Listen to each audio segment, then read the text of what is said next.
Alors pour, les personnes qui me connaissent pas déjà, moi c'est Chloé Delaunay, je suis en stage à la chambre régionale d'agriculture de Bourgogne-Franche-Comté depuis le mois de février sur le sujet des PAT et des filières territoriales.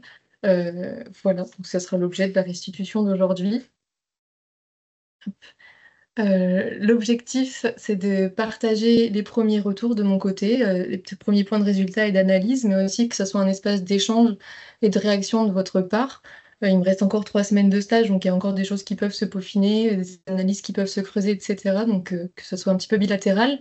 D'ailleurs, il y aura des temps, d'échange après chaque partie, donc voilà, au fur et à mesure. Je J'ai pas d'œil sur les commentaires, donc n'hésitez pas à prendre la parole pendant ces temps d'échange.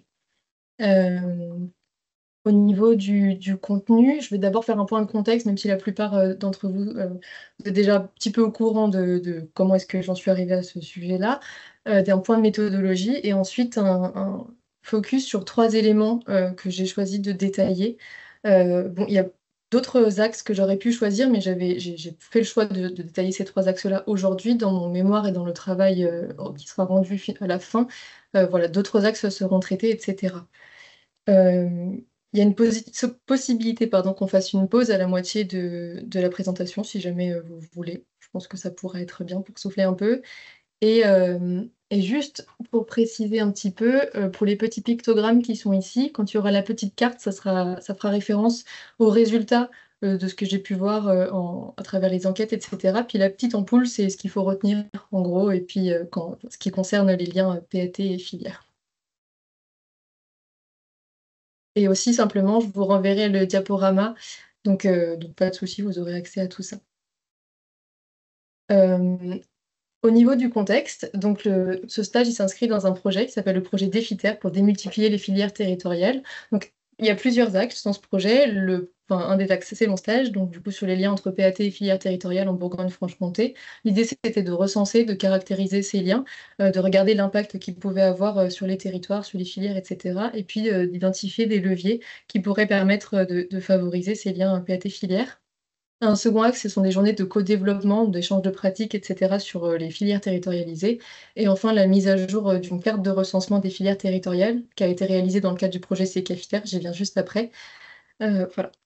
Le projet Secafiter, je ne vais pas le détailler là, j'imagine que vous le connaissez déjà, mais l'idée, moi, ce pourquoi ça m'intéresse maintenant, c'est que dans le cadre de ce projet, ont été définis des critères de recensement des filières territoriales de la région, et c'est sur ces critères-là que je me suis appuyée moi, pour, définir une filière territoriale dans la région.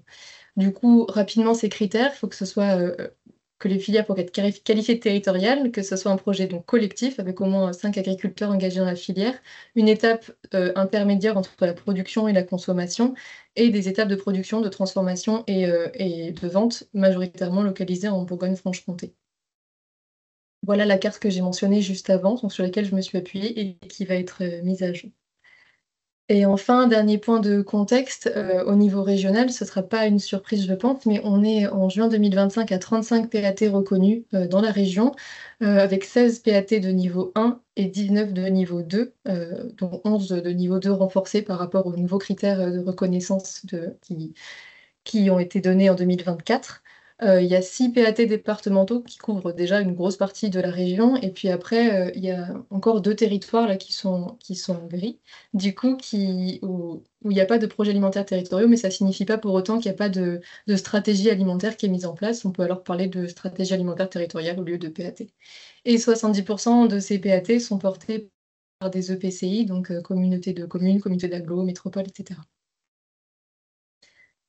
Pour un point de méthodologie ensuite, donc la problématique sur laquelle je me suis appuyée pour mon stage, c'est la suivante. Donc en quoi les spécificités territoriales influencent-elles les liens entre PAT et filières, leurs impacts et les leviers mobilisables pour les développer? C'est ce que j'ai déjà dit un peu plus précédemment. Et puis je m'étais basée sur 3 hypothèses, hem, liées au travail bibliographique qui a été fait, aux échanges que j'ai eus avec, différentes personnes dans les stades, vraiment très très préliminaires de mon stage. Je ne vais pas les lire, mais simplement, il y a une hypothèse qui est sur l'existence de dynamiques de territorialisation. En gros, qu'est-ce qui s'est passé avant les PAT sur les territoires en rapport avec, le lien de l'agriculture et l'alimentation au territoire. Et moi, je pars du principe, en tout cas mon hypothèse, c'était que ça va faciliter la mise en place des PAT, leur efficience et puis le lien avec les filières. Une seconde sur le périmètre d'acteurs, d'action des PAT et sur le fait que ça conditionne la façon qu'ont les territoires de s'approprier le PAT en tant qu'outil. Et enfin, une dernière hypothèse qui concerne les leviers qui ont des natures différentes et qui ne sont pas forcément mobilisables de la même façon partout. Ça ne sera pas forcément détaillé dans la présentation aujourd'hui, mais ça sera en tout cas dans le mémoire et les travaux finaux. Pour ce qui est de l'échantillonnage, donc je ne pouvais pas aller creuser les 35 PAT de la région, évidemment, ça ferait un petit peu beaucoup. Donc l'idée, c'était d'en sélectionner certains et de voir lesquels et pourquoi. Il y a un questionnaire qui est passé par le réseau Terradi au mois de mars. Je pense que pour certains, vous l'avez vu passer ou vous y avez répondu. C'était un questionnaire qui visait principalement les chargés de mission qui travaillaient sur les PAT. D'ailleurs, ce sont ces personnes-là qui ont majoritairement répondu. Il y a 21 chargés de mission qui ont répondu, ce qui donne une visibilité sur à peu près 60% des PAT de la région. Et ces questionnaires a permis d'identifier des typologies de liens, typologies assez grossières, mais je vais le détailler juste après avec le tableau. Puisque je posais des questions sur globalement comment se manifestaient les liens pour voir s'il y avait des éléments de récurrence. J'avais 4 niveaux de critères de sélection pour les territoires à sélectionner, à échantillonner. Donc d'abord qu'il y ait des territoires côté Aix-Bourgogne, côté Aix-Franche-Comté. Ensuite, dans l'idée de creuser ces questions de périmètre, de portage et d'échelle, c'était d'avoir des PAT départementaux et des PAT infra. Donc là, on voit les PAT de l'Yonne et de Côte-d'Or. Et puis, creuser le côté un petit peu aussi PAT rural, PAT urbain. Donc il me fallait des territoires où les PAT soient portés par des métropoles ou des communautés urbaines ou d'agglomération. Et enfin, donc, le dernier niveau, c'est en fonction de cette typologie de liens. Alors, j'en avais 4 qui sont dans le tableau ci-dessous. Des liens forts, j'aurais dû mettre des guillemets, mais c'est les 2 territoires qui sont venus très vite en exemple dans mon stage, comme étant très opérationnels en termes de PAT, et puis avec des liens avec des filières qui étaient déjà structurées, déjà établies et identifiées. Ensuite, les liens intermédiaires, ça c'est un peu un flou pour dire que dans les questionnaires revenait l'idée, enfin en tout cas l'impression que les liens étaient de nature plus complexe que des réunions, des dialogues, enfin en dialogue, etc. Mais sans savoir exactement jusqu'à où ça allait, comment ça se formalisait, etc. Des liens donc sociaux, plutôt transparaissait l'idée de réunions et d'échanges. Et puis enfin, des territoires où il y avait simplement, a priori, pas de lien entre les projets alimentaires territoriaux et les filières territoriales. Donc ça faisait 29 personnes enquêtées au total pour ces 8 territoires d'études. Les entretiens donc semi-directifs étaient basés sur des grilles d'entretien qui permettaient de répondre, enfin en tout cas d'infirmer ou de confirmer, les hypothèses, évoquées précédemment. Enfin voilà, des points d'éléments qui permettaient de creuser et puis qui étaient adaptés, à la fois aux personnes rencontrées. Je posais pas forcément les mêmes questions aux acteurs de filière et puis aux acteurs de PAT et au type de lien. Si c'était un PAT où il y avait a priori pas de lien, voilà, c'était pas forcément les mêmes questions qu'avec d'autres territoires. Et puis, différents supports produits. Alors là, il y a l'exemple d'une frise, enfin, ces frises ont été produites pour tous les territoires, mais là, c'est l'exemple de celle du pays lédonien. Et l'idée, c'était de voir au fur et à mesure des éléments déclencheurs, donc là, un petit peu en rouge, et puis qu'est-ce qui s'est passé un peu après, quels acteurs, etc. Et puis de la même façon, un schéma de gouvernance, alors c'est beaucoup de choses, mais je ne vais pas le détailler, simplement pour dire que je me focalisais à chaque fois sur les points de gouvernance, de formalisation, de financement de ces liens, s'il y en avait. Voilà. Est-ce qu'il y a des questions, des choses à dire à ce niveau-là? Ben, du coup, on continue. Le premier point que je vais détailler, c'est l'existence de dynamiques de territorialisation pardon, antérieure au PAT. Alors, moi, je les ai considérés, enfin, ce que j'ai remarqué sur les territoires, c'est que ça paraissait être un facteur de facilitation pour la mise en place de liens entre projets alimentaires territoriaux et filières territoriales. Mais je vais simplement m'expliquer sur le terme de dynamique de territorialisation. Déjà, ça concerne territorialisation de l'agriculture et de l'alimentation. Et l'idée, c'est que ce soit un processus qui fasse que ces 2 thématiques soient ancrées au territoire, qu'il y ait un lien qui soit établi. Donc en termes de matérialisation de ces dynamiques, pour moi, l'émergence et la structuration de filières faisaient partie de ces dynamiques-là, tout comme l'existence d'associations, de collectifs qui étaient impliqués dans les questions agricoles et alimentaires, que ce soit des GU2E ou pas forcément d'ailleurs des acteurs du monde agricole. Ces deux premiers points, pour moi, ce sont des dynamiques qui sont collectives de territorialisation, puisqu'elles impliquent plusieurs acteurs, parfois de milieux différents. Tandis que les questionnements et l'implication plutôt au niveau local, au niveau politique local, par exemple, le fait de créer, un poste dédié à chargé de mission, par exemple, dédié à l'alimentation ou à l'agriculture, quand c'était pas forcément commun, pour moi, c'est une dynamique de territorialisation, mais qui est pas forcément collective. En tout cas, c'est la définition que je m'en suis donnée. Au niveau des origines qu'on pouvait identifier pour cette dynamique-là, ce qui est revenu, en tout cas dans les territoires, des liens étaient identifiés comme forts, c'est le rôle structurant des difficultés, qu'elles soient économiques ou environnementales, comme un peu un élément déclencheur qui a fait que, bah, il y a des choses qui se sont structurées derrière, évidemment à mettre en lien avec, des acteurs qui se sont saisis de ces questions-là, qui se sont mobilisés avec une forte volonté. Il y aurait aussi pu avoir des difficultés sans que rien ne se passe, et inversement, c'est sur des territoires où il y a pas forcément de difficultés, on peut imaginer qu'il y ait quand même une mobilisation. Mais en tout cas, voilà, ce rôle des difficultés est revenu assez vite et d'ailleurs certains territoires, l'ont mentionné comme, ouais, il y a pas de difficulté alors que ça permettrait de faire des choses. Il y a évidemment une forte dépendance au contexte, qu'il soit agricole, économique, historique et cetera. On imagine que sur un territoire, s'il y a une volonté de monter une filière territoriale et qu'il y a pas d'outils de transformation par exemple, c'est plus délicat alors que là où il y a des choses préexistantes, ça rend tout ça tout de suite un petit peu plus facile, je sais pas, mais au moins un petit peu plus rapide. L'idée des PAT, ce qui est revenu dans les propos, c'est que son rôle, c'était de consolider et de s'articuler avec ce qui existait déjà justement, sans, chercher à tout bouleverser ou à forcément être révolutionnaire. Il y a une citation là, sur la droite qui d'une chargée de mission, je trouve qui résume bien cette idée-là, où le PAT, c'est l'outil qui vient coordonner et chapeauter ce qui existe déjà. Je trouve ça intéressant. Donc il y a une véritable volonté de continuité avec les dynamiques, qui ont été initiées. On le retrouve avec la valorisation de certaines actions qui étaient menées, avant les PAT, et en fait qu'on a intégrées et on dit enfin voilà, s'il y a par exemple une gouvernance alimentaire qui a été mise en place, bien avant les PAT sur des questions de enfin, gouvernance alimentaire agricole et cetera. Parfois ça a été repris, il y a pas forcément eu de création d'autres instances de gouvernance dans le PAT, mais voilà, on utilise l'existant. De la même façon, on peut utiliser des conventions qui étaient antérieures, et intégrer des fiches actions qui rentrent dans le cadre du PAT. Je pense, ça a été évoqué avec, par exemple, la chambre d'agriculture, BEVFC ou d'autres organismes. Voilà, on ne recrée pas des nouvelles conventions, dans tous les cas.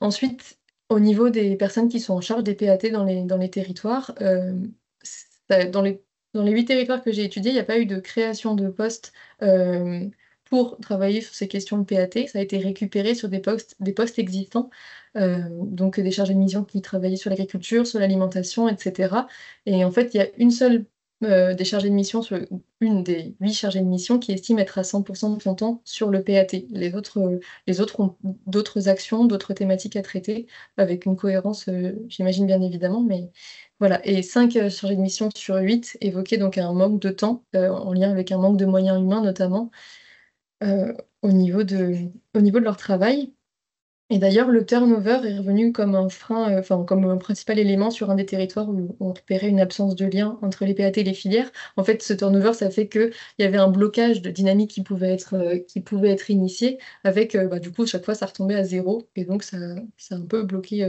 tout ça. Ce qu'il faut retenir, c'est que le travail des PAT avec les filières, ça semble plus impactant avec des filières qui étaient déjà existantes, déjà structurées ou alors qui sont en cours de structuration. Mais voilà, il y a déjà une réflexion qui est initiée et qui est un peu poussée. Et alors le PAT, quand il arrive, il permet de consolider ce travail-là et ou de changer d'échelle en apportant des débouchés supplémentaires, en essayant de passer d'une échelle ultra locale, par exemple, à une échelle supérieure. Là où, quand c'est le PAT qui essaye d'initier, enfin de faire émerger des filières, le ressenti que j'ai, c'est que c'est, un peu plus long, un peu plus, laborieux, on va dire et pas forcément couronné de succès sur les territoires que j'ai étudiés. Pareil, point de questions, de réactions, s'il y en a et ben, on avance. Ça marche. Le deuxième point de détail, ce sera, sur le périmètre, d'acteurs, d'actrices, enfin, c'est-à-dire le périmètre d'action, en fait et le portage des PAT. Donc un premier élément, c'est que ce périmètre et ce portage, ça conditionne un certain nombre d'éléments. Donc évidemment, bah, le contexte agricole, suivant le territoire où on est, ça conditionne la disponibilité des produits, les filières, territoriales qui sont sur le territoire. Et puis, pour faire le lien avec ce qu'on disait juste avant, les structures ou les opérateurs économiques, les outils de transformation qui sont présents et cetera. Ça conditionne également les contraintes et les problématiques, associées au territoire. De cette façon, les PAT qui sont urbains, ils vont avec des questions de plus de densité de population, de moins de terres agricoles, et cetera, bah, par exemple, ne peuvent pas atteindre une autonomie alimentaire, donc c'est une contrainte qui leur est bien spécifique. Puis voilà, on peut imaginer d'autres enjeux. La notion de local aussi est conditionnée par, ces périmètres. Par exemple, on retrouve, dans le enfin dans ce que disent les chargés de mission au niveau des PAT départementaux, et puis urbains aussi, le fait que la notion de local, elle est souvent pas, conditionnée, pas limitée au territoire en tant que tel, mais souvent beaucoup plus large, donc souvent à échelle, régionale quand on parle PAT départementaux et puis pour les PAT urbains, à minima échelle départementale et puis souvent échelle régionale aussi, en fait. Ça conditionne enfin, hein, les moyens disponibles, que ce soit humains ou financiers, puis les compétences, puisque, ben, on sait que les compétences sont pas les mêmes en termes de collectivité. Les départements, ont la compétence, par exemple, pour les collèges, au niveau de la restauration, mais il y a aussi une histoire des compétences économiques, agricoles et cetera. Donc ça conditionne aussi ce qu'il est possible de faire, à ce niveau-là. Ça, c'est un tableau, mais on va pas utiliser tout. Je vais détailler un petit peu, moi, ce qui est en gras. L'idée, c'est de voir, entre le PAT les PAT départementaux et les PAT infra, du vocabulaire qui est revenu, des éléments de récurrence, on va dire. Alors, il n'est pas exhaustif, mais voilà, quels avantages ça apporte, quels inconvénients on identifie en fonction du type de portage, et puis quel impact ça a sur les liens entre PAT et filière. Pour les PAT départementaux, revient l'idée que ça permet une vision qui est transversale et une connaissance, un peu plus générale. Donc pour les liens entre PAT et filière, on imagine que ça permet une connaissance, ben, des acteurs, mais surtout, enfin voilà, des outils de transformation, d'avoir un état des lieux, une vision, vraiment plus globale, un périmètre plus large. Et puis aussi, du coup, une légitimité à travailler sur des questions de filière qui seraient pas ultra locales, mais à échelle un peu plus large. En termes d'inconvénients, les PAT départementaux reviennent comme étant un peu trop lointains et du coup, en ayant moins de liens au terrain, ce qu'on retrouve aussi dans le vocabulaire quand on leur reproche un peu le manque d'action concrète, le manque de stratégie qui soit un peu opérationnelle. Et puis, sur les liens, PAT filière, bah, en fait, on retrouve une difficulté des acteurs à se mobiliser puisque quand on ne sait pas, forcément ce qui s'y passe ou alors ce que peut permettre ce PAT, on retrouve voilà une envie ou une volonté un peu moindre. Pour les PAT infra, à contrario, donc on a cette idée de proximité au territoire avec un ancrage du coup plus fort, une identité, territoriale plus forte, qui permet au niveau filière, de s'organiser au moins au niveau des producteurs. C'est plus facile de faire du lien, au niveau local et puis, souvent les acteurs du terrain aussi identifient la structure, enfin la collectivité qui porte ou le type de structure qui porte, pardon et voilà, on sait, à quelle personne, il faut s'adresser et tout ça. Il y a quand même plus de liens. Également donc une rapidité, une simplicité, que ce soit au niveau des actions, au niveau des échanges et cetera, qui permet, d'expérimenter, heu, de façon plus rapide, et puis d'ajuster éventuellement des échelles. On peut, mettre en place ou réfléchir à, je sais pas, à initier une filière sur un territoire, restreint, puis on peut se rendre compte après que c'est pas la bonne et donc ajuster. Ça permet, en tout cas c'est revenu que les PAT infra permettaient, ces éléments-là. Mais par contre un périmètre qui est restrictif au niveau par exemple des activités de commercialisation des filières territoriales, et il faut parfois aller au-delà et du coup, ça implique une difficulté à changer d'échelle. Comment est-ce qu'on passe à l'organisation des producteurs sur un territoire petit à considérer une filière qui soit, bah, une filière territoriale, au sens où on l'entendait, comme on l'a dit précédemment. Au niveau des freins rencontrés, très rapidement, en fonction des types d'acteurs, c'est simplement pas les mêmes qui reviennent. Alors déjà, le frein qui revient en premier, c'est le manque de communication. C'est un vocabulaire qui est un peu lissé, ça revenait, c'était soit les acteurs de filière, par exemple, disaient qu'ils savaient pas forcément ce qui se passait du côté des PAT, inversement côté PAT, qu'on ne comprenait pas comment fonctionnaient les filières et cetera. Donc je regroupais ça dans le manque de communication. Donc côté filière territoriale, c'est ce manque de visibilité sur qu'est-ce que l'outil PAT en fait, qu'est-ce qu'on y fait et qu'est-ce qu'il permet, qui revient en tant que frein. Et puis trop peu d'actions concrètes. Euh, voilà, on l'a évoqué un petit peu précédemment. Et puis un manque d'outils de transformation sur les territoires. Côté PAT revient ce manque de communication aussi. Et puis un manque d'implication, un sentiment d'un manque d'implication des acteurs de logique coopérative, pas assez de temps, on l'a déjà un peu évoqué, et puis un manque de financement. Donc ça, c'était par type d'acteurs. Et puis, en fonction des territoires d'études, je vous ai épargné le graphique qui était un petit peu chargé. Mais on retrouve que pour les PAT urbains, on mentionne un petit peu moins le manque de financement, ce qui était un peu attendu. Ça revenait enfin, dès le début du stage, en fait. C'était un sentiment qui était évoqué. Et puis, par contre, un manque de temps assez fort, puisque là où on pourrait imaginer que plusieurs personnes au niveau d'un PAT urbain traitent ces questions de PAT, que c'est pas une personne qui porte tout le sujet, c'est pas forcément le cas en fait. Et on retrouve enfin, dans certains territoires une personne qui est pas forcément à 100% sur le PAT, mais en fait personne d'autre ne traite ces questions-là, donc un manque de temps. Au niveau départemental, ce qui revient, c'est un sentiment d'un manque de mobilisation et de volonté. Et puis, c'est pas très surprenant quand on reprend le tableau tout à l'heure, quand on voit que PAT départementaux, le reproche qu'il lui est fait, c'est ce manque de lien au territoire. Et du coup, on peut comprendre qu'au niveau départemental, euh, on se- voilà, on voit pas de mobilisation suffisante du terrain. Et puis, euh, et puis, du coup, avec un manque de dynamique collective et de logique filière aussi, souvent, ça revenait. Et un manque de financement, même s'ils en ont un peu plus, c'est toujours pas assez. En tout cas, depuis 2024, apparemment, c'est pire. Au niveau des impacts sur ces liens, le manque de communication et de visibilité, on l'a dit, c'est à la fois du côté des PAT, le manque de visibilité sur qu'est-ce qu'une filière territoriale et qu'est-ce que. Enfin voilà. Au niveau des filières, inversement, c'est qu'est-ce que l'outil PAT, qu'est-ce qui permet, qu'est-ce qu'ils font, et puis en quoi est-ce qu'on peut l'un et l'autre s'être utile. Et tout ça, ça limite la possibilité de faire des échanges, des liens. En fait, ça crée des difficultés déjà avant même d'avoir des liens. Ben, c'est plus compliqué de les mettre en place. Et également, s'il y a un manque de communication, etc., on peut tirer moins d'exemples moins de leçons, pardon, d'exemples qui pourraient nous apprendre des choses sur des territoires qui seraient pas forcément très loin ou qui auraient des contraintes similaires aux nôtres. Mm. Ça marche. Pour les questions, juste après, on a le petit temps de questions. Pour le manque de temps, donc à mettre en lien avec le fait de traiter beaucoup de thématiques, il y a des PAT sur lesquels il n'y a pas forcément 3, 4 axes privilégiés, mais une volonté de traiter beaucoup d'axes, et du coup pas forcément en profondeur. Et puis avec, on l'a dit, un manque de moyens humains où les chargés de mission sont parfois sont pas à 100% sur le PAT. Alors on imagine que la part de, de ce temps qui est dédié au travail sur les filières dans le cadre des PAT est encore plus faible. Et du coup, voilà, pas assez de temps consacré à la réflexion et au travail sur les filières.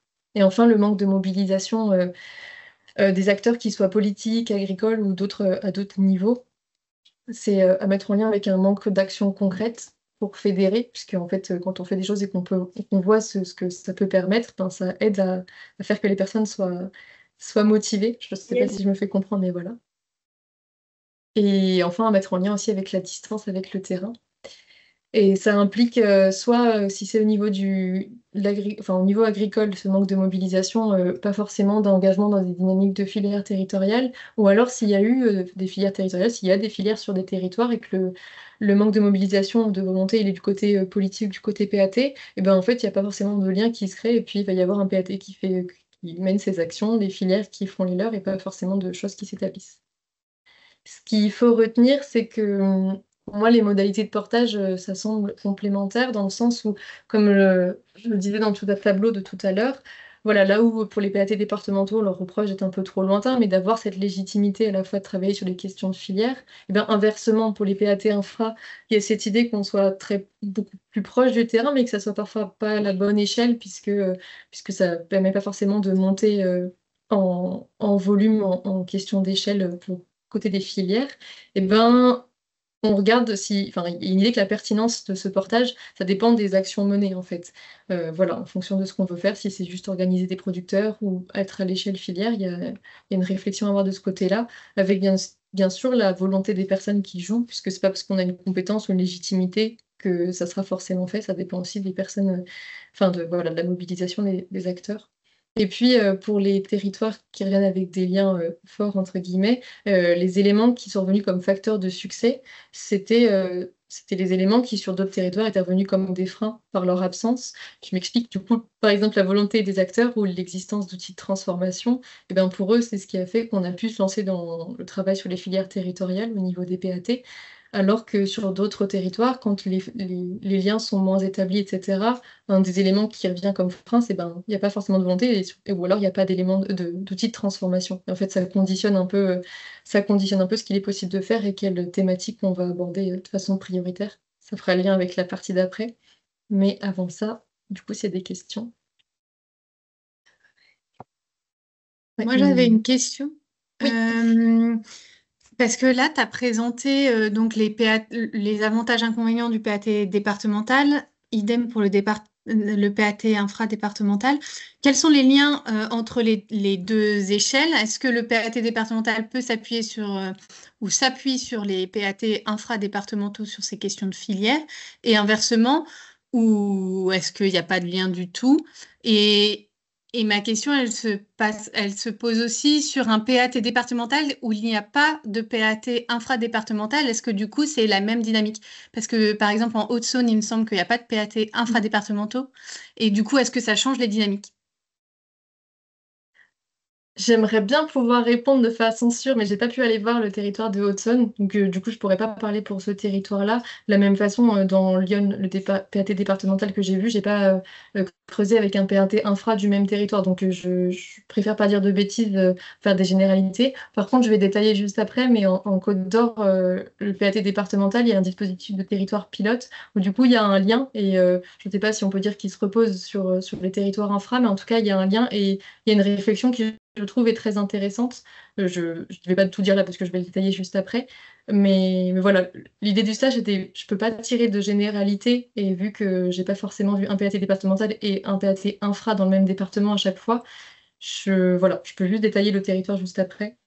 Je sais pas si ça répond Ok, à ta question, mais, mais voilà. ouais, merci. Est-ce qu'il y en a d'autres ou est-ce que on avance un petit peu? Et du coup, j'ai une autre question, pardon. Vas-y. Moi, je voulais savoir sur un PAT départemental où, par exemple, dans le Châtillonnais, il n'y a pas de PAT infra. Est-ce qu'il se passe des choses quand même dans ces territoires-là ou pas? Alors, il me semble que le PAT de Côte d'Or, du coup, un de leurs axes sur le site de RNPAT, on retrouve un peu ce qui est fait, etc. Il y a cette idée de travailler sur une filière qui va être montée, là, eau et agriculture durable du Châtillonnais, etc. Il y a la volonté de travailler sur ce territoire-là, même s'il n'y a pas de PAT infra. Ok. Mais au niveau de qu'est-ce qui s'y passe, est-ce qu'il y a une stratégie alimentaire, par contre, au niveau local, ça, par contre, je n'ai pas étudié, donc je ne pourrais pas le dire. J'imagine qu'il y a des choses qui se font, mais voilà, sans avoir creusé. Ok, merci. Est-ce qu'une troisième? Est-ce que j'y vais? Ok, alors le dernier point de focus, ce sera les différentes modalités d'appropriation de l'outil PAT, justement, euh, hop, avec une idée de, on verra après, de s'affranchir potentiellement de ces questions de portage. Mais d'abord, en lien avec la partie 1, les deux premières parties que je vous ai présentées là, il y a des éléments qui dépendent donc des dynamiques antérieures, des spécificités du territoire, et puis du type de portage du PAT. Typiquement, les filières, ça revient pas forcément comme une priorité dans les plans d'action des PAT. C'est pas forcément quelque chose qui est cité comme un axe principal. Et d'ailleurs, sur les territoires que j'ai étudiés, il y a seulement la moitié qui estime enfin, qui le mentionne comme, euh, comme axe privilégié. Et j'ai mis entre parenthèses territoriale parce que souvent, quand c'est mentionné, le terme, c'est pas filière territoriale, c'est juste on va travailler sur les filières, mais quand on lit, on comprend bien que ça va être au niveau local et ça rentrera dans la définition de notre filière territoriale. Sinon, c'est souvent traité comme sujet transversal, en fait, à travers la restauration collective, la logistique de proximité ou d'autres thématiques. Et puis, les filières, ça va être un élément qui peut faciliter ce travail-là ou qui sera pris en compte, mais sans que ce soit une priorité.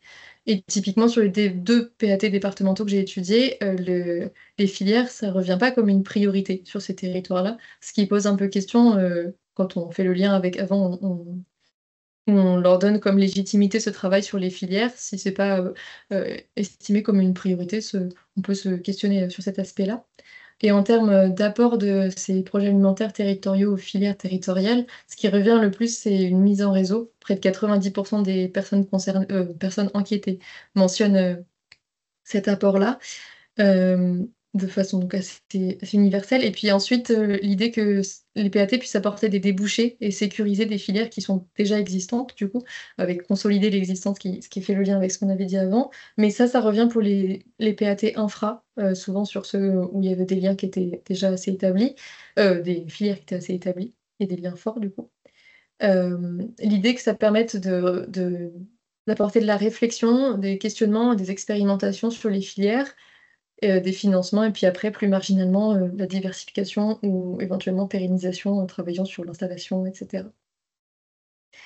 Je voulais présenter 3 initiatives que là j'ai qualifiées d'innovantes, parce que je trouve qu'elles permettent de se poser des questions sur l'émancipation par rapport aux problématiques d'échelle et de portage, des modalités un peu différentes. J'ai pas forcément tout creusé dans le détail, mais simplement pour que vous en ayez tous, connaissance. Le premier, c'est le projet alimentaire de la communauté de communes Bresse-Haute-Seille. Hem, le second, ça sera les PAT communaux qui sont intégrés au PAT de Grand Besançon Métropole et enfin les territoires pilotes en Côte d'Or, ce que j'évoquais juste avant. Le projet alimentaire de la Comcom de Bresse-Haute-Seille, il est intégré au PAT du Pays de Dorian. C'est pas un PAT labellisé, mais il fait partie, d'un PAT qui l'est. L'idée, c'est d'avoir une cohérence des thématiques avec le projet alimentaire du Pays lédonien, mais de travailler sur des axes de travail, sur des axes qui sont cohérents avec les besoins du territoire, en fait. C'est par exemple, si le PAT du Pays lédonien, l'idée initiale, c'était de travailler sur les filières bio, et ben, la Comcom de Brest-Haute-Seille a une volonté davantage de travailler en local plutôt que sur le bio. Et il y a un financement qui est permis en intégrant ces actions dans les appels à projets auxquels répond le pays lédonien. Et donc ça permet aussi de passer moins de temps sur l'administratif. Au niveau des PAT communaux de Grand Besançon Métropole, c'est l'aspect que j'ai un peu moins creusé, donc les informations sont peut-être pas assez détaillées, mais c'est l'idée d'avoir une démarche comme les PAT au niveau d'une seule commune, euh, qui est volontaire, donc avec un diagnostic, un plan d'action, puis après un accompagnement par des prestataires. On est à 9 communes qui font partie, enfin, qui ont ce dispositif en 2025. Et puis, il y a des financements aussi pour cette action, une coordination par le projet alimentaire territorial de Grand Besançon Métropole. Et enfin, les territoires pilotes en Côte d'Or, donc il y en a deux, c'est la communauté de communes des Terres d'Auxois et de Cap-Val-de-Saône, ce sont deux communautés de communes qui portent un PAT qui est labellisé. Et en fait, il y a un financement par le département des postes de chargés de mission de ces deux territoires, qui travaillent sur les PAT, et après leur ingénierie est mise à disposition pour les communautés de communes. Ça implique aussi des fiches à remplir pour le département pour savoir un petit peu où en sont les projets. Mais ces initiatives, elles permettent certaines choses pour les filières territoriales. Au niveau de Brest-Haute-Seille, ça permet des réflexions donc, en local plutôt qu'à l'échelle du pays. Donc un allègement administratif, on l'a dit. Et puis, il y a des financements qui arrivent par cette initiative. Ça permet de financer un poste, en tout cas quelqu'un qui a mis temps sur ces questions-là au niveau de la communauté de communes. Et puis des expérimentations aussi, une expérimentation sur les légumineuses qui, qui va se mettre en place, en tout cas depuis 2024, il y a eu les financements, et voilà, de réfléchir sur ces questions-là.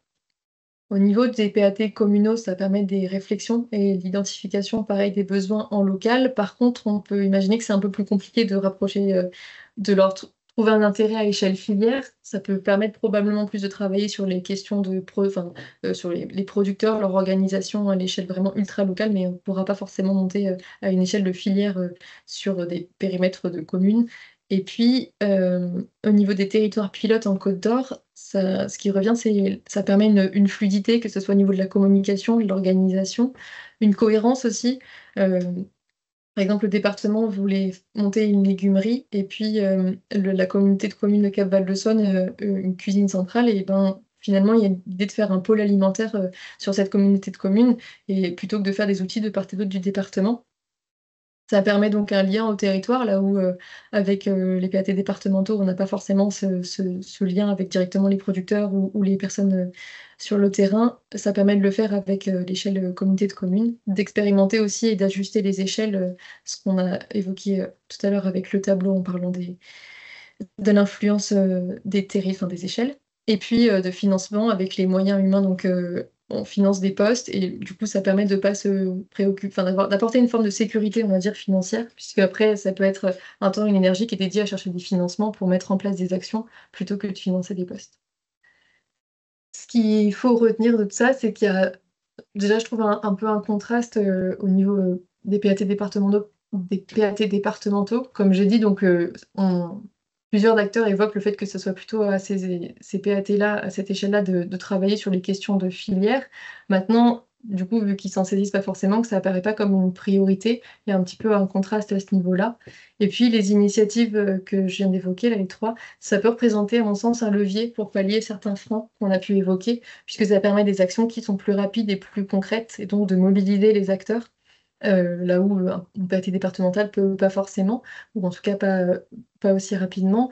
Ça permet des financements supplémentaires et une sécurité, je l'ai dit du coup, ça permet d'avoir du temps pour faire d'autres choses et puis, de pallier à la peut-être à la sectorisation des compétences. C'est peut-être une façon de contourner, cet élément-là. Avec le département qui a pas la compétence économique par exemple et ben, peut-être qu'il y a des choses à faire avec, la communauté de communes qui a d'autres compétences et cetera et donc, on retrouve cette pertinence, des échelles qui sont plus enfin, les échelles des initiatives sont plus ou moins pertinentes pour les questions de filière. Ce qu'on a dit avec les PAT communaux qui permettent pas forcément de travailler sur les questions de filière, mais plutôt, avant ça sur l'organisation ou sur les producteurs, individuellement. Pour finir, ce qu'il faut retenir, on va dire, c'est que, bon, une diversité de PAT, je peux pas non plus, je peux pas tout représenter là en une restitution, mais et donc, ça aussi une diversité de liens PAT et filières.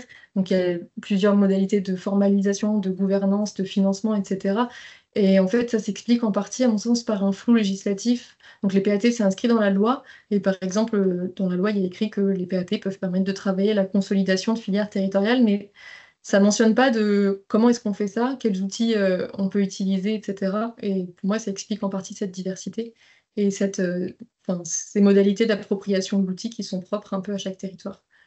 Et puis les leviers identifiés, là, j'en ai pas trop mentionné, ça sera détaillé, dans le mémoire un peu plus, mais les leviers en imaginaire qui sont de nature différente, il peut y en avoir des leviers économiques, des leviers plutôt, humains et cetera, mais qui sont pas forcément mobilisables, déjà au même degré et puis dans les mêmes niveaux de temporalité. Si, par exemple, les questions de manque de communication, ça revient énormément, on peut se dire que c'est peut-être, quelque chose qui peut être, assez rapide d'initier en tout cas une communication. Je dis pas que ça va être, tout parfait, très rapidement, mais c'est pas forcément possible avec tous les leviers en tout cas. Des choses qui prennent beaucoup plus de temps, travailler sur la volonté politique par exemple, ça peut être plus lent et cetera. Et des choses qui sont revenues, enfin des inquiétudes qui sont revenues aussi dans les propos, des différentes personnes enquêtées, c'est d'abord la pérennité des filières territoriales où il n'y a pas forcément de contractualisation et cetera. C'est de dire, voilà, à l'avenir, qu'est-ce que ça va devenir? Et puis, ben, en fait, en miroir pour les PAT, qu'est-ce qui se passe après le niveau 2? C'est pas forcément très clair au niveau du gouvernement, au niveau du financement aussi des postes de chargés de mission. Est-ce qu'il faut, s'attendre à avoir une forme d'autonomie financière? Si oui, comment est-ce qu'on atteint ça? Et donc, tout ça, ça questionne la pérennité des liens, s'ils sont en place sur les territoires, qu'est-ce que ça devient? Voilà de mon côté. C'est si jamais il y a des réactions, des choses, n'hésitez pas.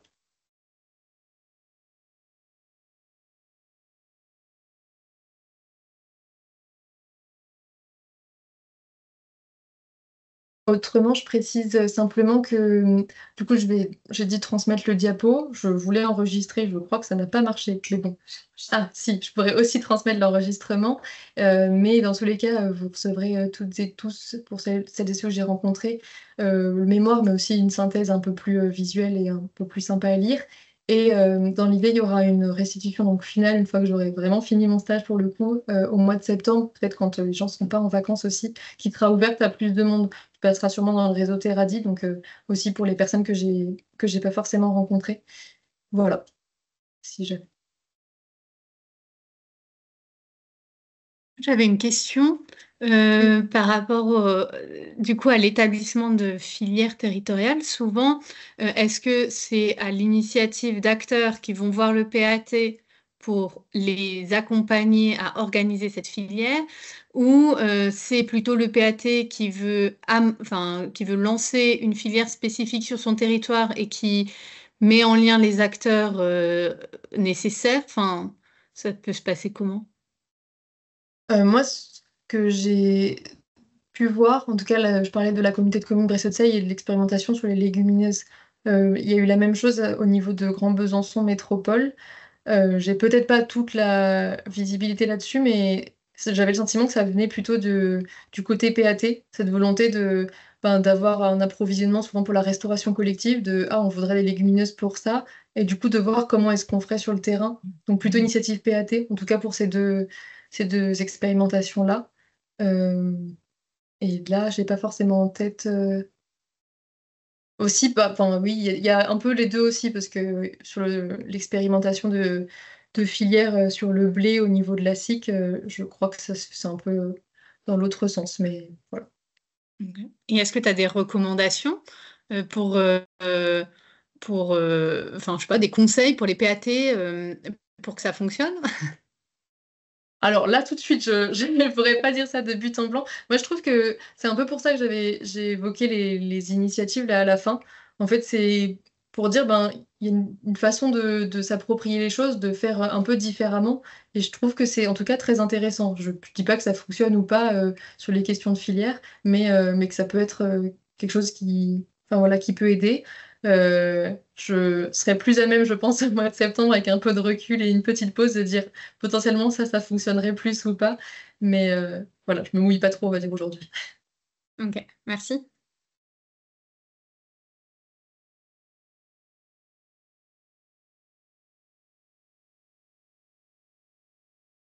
Ouais. Est-ce qu'il y a encore.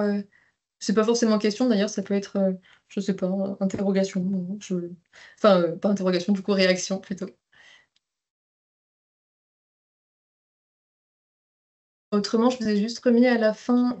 Ah, ouais, j'ai remis à la fin les contacts et éventuellement les liens pour les deux projets que j'ai cités précédemment. Mais apparemment, il y avait une question, donc je remets Oui, bah, sur la scène. c'est Vivien. Du coup, je voulais te remercier, Chloé, pour la présentation. Et puis, bah, le travail réalisé, déjà quasiment sur 6 mois. J'ai trouvé que c'était assez synthétique. Voilà, moi, j'ai hâte de voir la suite, mais je trouvais ça assez synthétique. Et j'aime bien l'idée, en fait, que cet outil, finalement, il n'est pas très bien bordé, l'outil PAT. Euh, et ce qui fait qu'en fait, il y a des applications locales qui sont différenciées. Ça laisse la place aussi à l'innovation territoriale. Donc ça, moi, je trouve que c'est plutôt positif. Et par contre, ce qui va avec ça, c'est que derrière, il faut une volonté politique. Et donc, ça, c'est un peu le revers. C'est-à-dire qu'il y a un outil qui est un petit peu mouvant, qui n'est pas très bien financé. Donc, du coup, on peut le manier un peu comme on veut. Par contre, ben, si on veut qu'il débouche sur quelque chose, il faut quand même être très volontaire politiquement pour l'utiliser et puis pour aller chercher un petit peu de fonds pour mettre en œuvre les projets, quoi. C'est un peu ce que je retiens de ta présentation et de voir que les filières, elles font pas partie des sujets prioritaires, mais que si on se donne un peu la peine, il peut y avoir des liens entre filières et PAT, quoi. Mm, mm.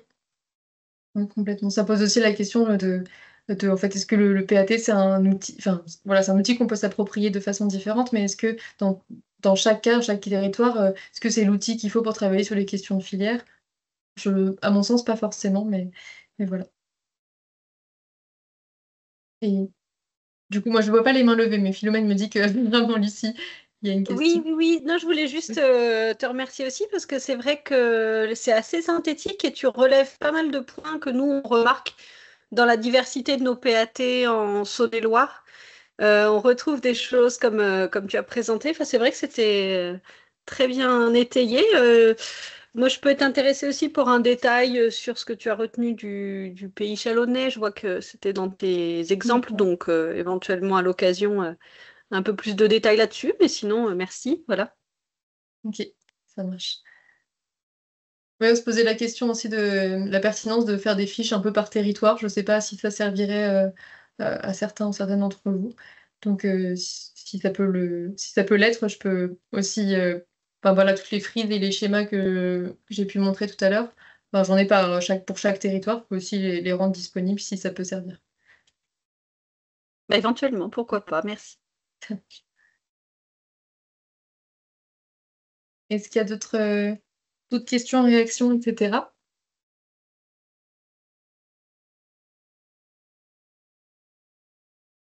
Arrêtez le parcours.